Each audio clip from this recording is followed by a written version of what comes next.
மத்திய நிதியமைச்சர் நிர்மலா சீதாராமனை பொய்யர் என கர்நாடக முதல்வர் சித்தராமையா காட்டமாக விமர்சனம் செய்தார்.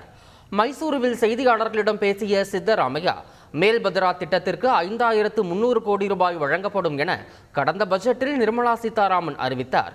அந்த நிதியை கேட்டோம், அது குறித்த அறிவிப்பு பட்ஜெட்டில் உள்ளதா என கேள்வி எழுப்பினார். 5495 கோடி ரூபாயை சிறப்பு மானியமாக கர்நாடகாவிற்கு வழங்க 15வது நிதி ஆணையம் பரிந்துரை செய்திருக்கிறது. அது பட்ஜெட்டில் இருக்கிறதா எனவும் சித்தராமையா கேள்வி எழுப்பினார். பெரிஃபெரல் ரிங் ரோடுக்கு 3000 கோடி ரூபாய் தருவதாக சொன்னார்கள். பட்ஜெட்டில் அறிவிக்கப்பட்டிருக்கிறதா? மாநிலத்தில் நீர்நிலைகள் மேம்பாட்டிற்கு 3000 கோடி ரூபாய் தருவதாக சொன்னார்கள்.